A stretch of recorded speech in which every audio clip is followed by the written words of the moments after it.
Infrastructure Fund, PM FME, PM Formalization of Micro Food Processing Enterprises and Animal Husbandry Infrastructure Fund। इसमें सबसे बड़ी बात एक मैं बोलना चाहूँगा, vocal for local. This is very important for us. ये स्कीम PMFME जो है 2020-21 में स्टार्ट हुआ था।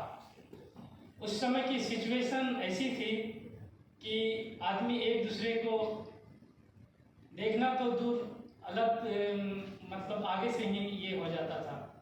तो उस पीरियड में अगर जो भी मतलब रूरल में जो भी बना हुआ है, आदमी उसको किस तरह से कहाँ क्या सप्लाई कर सके, किसको क्या मिल सके, उसके लिए मैं एक वर्ड बोलना चाहूँगा वोकल फॉर लोकल के लिए।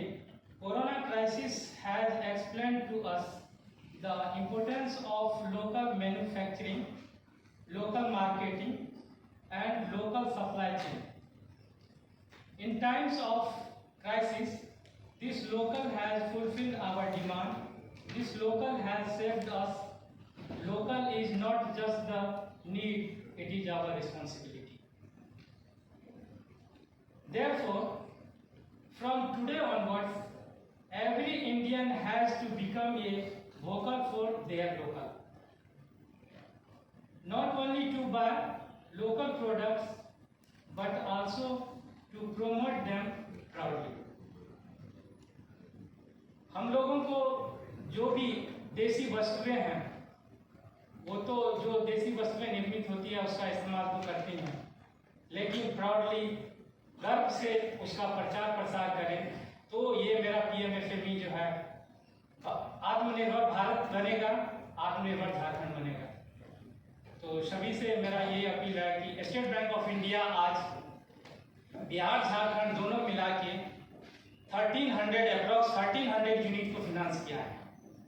इसमें 169 करोड़ का फिनांस मैंने SBI से किया है, जो कि ये सबसे नंबर 1 बैंक है, अभी लार्जेस्ट बैंक है। और जहाँ तक झारखंड का सवाल है, झारखंड में अभी तक मैंने 29.10 करोड़ का फिनांस किया है। मैडम ऑलरेडी एक्सप्लेन कर चुकी हैं। स्कीम तो सारा ये एक्सप्लेन हो चुका है। तो हम फिनेंशियल पार्ट में कहना चाह रहे हैं कि agri infrastructure fund, PMFME, HIDF तीनों का ये इम्पोर्टेंस जो है आत्मनिर्भर भारत के लिए बहुत ही अच्छा है। और अभी PMFME में हम लोग का मेन ये है कि 2 करोड़ तक हम लोग CGTMSE में कवर कर रहे हैं। गवर्नमेंट ठीक है 1 करोड़ तक ये कर रहे हैं, लेकिन हम लोग 2 करोड़ तक CGTMSE में कवरेज दे रहे हैं। इसका टेन्योर जो है, रिपेमेंट पीरियड 10 ईयर्स है और इंटरेस्ट रेट जो है 10.60% है। और ये एलिजिबल जो होगा FPOs होगा, FPCs होगा, SHG होगा, कोऑपरेटिव सोसाइटी होगा और इंडिविजुअल एंटरप्रेन्योर्स होगा। इसमें एग्जिस्टिंग और जो न्यू है दोनों के लिए, दोनों एलिजिबल है, दोनों को हम लोग दे सकते हैं। उसके लिए पूछिए भी। और आपका एग्री इंफ्रास्ट्रक्चर फंड में 2 करोड़ तक CGTMSE कवरेज है और बेनिफिशरी को जो CGTMSE फी है वो भी गवर्नमेंट पे करती है। तो उसमें 2 करोड़ तक कोलेटरल की कोई आवश्यकता नहीं है। और ये 9% पे सैंक्शन होगा, 3% interest subvention government of India देती है, 6% ही इंटरेस्ट रेट लगेगा। मतलब बैंक का जो इंटरेस्ट रेट होगा वो ओनली 6% अप टू 2 करोड़। और PMFME में भी 2 करोड़ तो बता ही दिए। और एक HIDF जो है, अभी एक मैडम थी उड़ीसा से, उन्होंने बोला कि मुझे 2 करोड़ या 3 करोड़ का लेना था, वो ले सकती है। मेरा एक स्कीम है एग्री इंटरप्राइज लोन, 1 लाख से लेके 100 करोड़ तक हम फिनांस कर सकते हैं उसमें। और इसमें जो है मिनिमम 20% मार्जिन मनी है, आपका कंट्रीब्यूशन है। और इसमें भी CGTMSE कवरेज 5 करोड़ तक है। और रेस्ट अमाउंट ओनली हम 40% कोलेटरल देंगे। कोलेटरल कुछ भी दे सकते हैं, रेजिडेंशियल प्रॉपर्टी हो, आपका ये कमर्शियल प्रॉपर्टी हो या थर्ड पार्टी गारंटी हो, कुछ भी हो वो आप दे सकते हैं। हाँ, apart from CGTMSE coverage, CGTMSE coverage हम 5 करोड़ तक करेंगे। हाँ, उसके ऊपर जो भी होगी उसके लिए आप 40% जो है आप अपना कोलेटरल दे सकते हैं।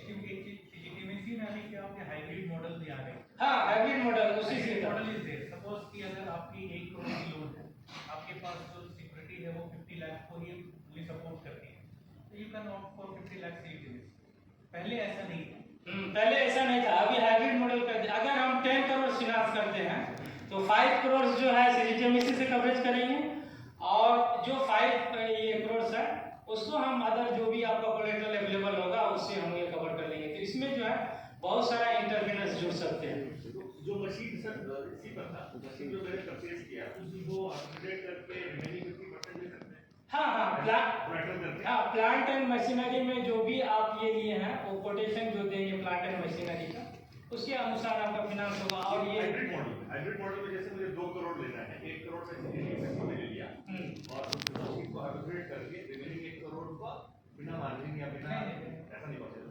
ऐसा नहीं है। अगर आप कोई भी अगर कैपेक्स में जा रहे हैं तो जो प्रोजेक्ट में आप जो एक्वायर कर रहे हैं, ठीक है, that is primary security, that is primary collateral की बात। हम क्लियर कर देते हैं। अगर suppose plant and machinery, suppose आप आटा चक्की लगाना चाहते हैं तो plant and machinery plus civil construction जो है वो प्राइमरी सिक्योरिटी होता है। सिक्योरिटी दो तरह का होता है, primary security and secondary security. Primary security जो आपका प्लांट एंड मशीनरी है, कंस्ट्रक्शन सिविल वर्क है, वो प्राइमरी में आता है।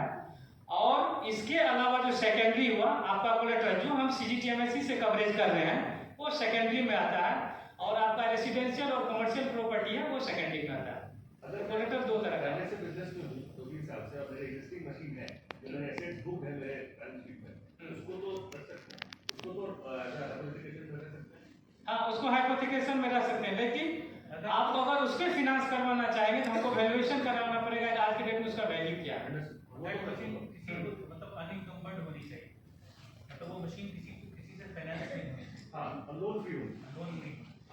और एक चीज हम क्लियर कर देना चाह रहे हैं, मैडम अंजलि ने तो ये प्रेजेंटेशन दी थी, उसमें टर्म लोन और वर्किंग कैपिटल दोनों होता है। कोई भी ये प्रोजेक्ट है तो इसमें पीएमएफएमई में भी वर्किंग कैपिटल है, इस पे सब्सिडी पार्ट में वर्किंग कैपिटल को इंक्लूड नहीं किया गया।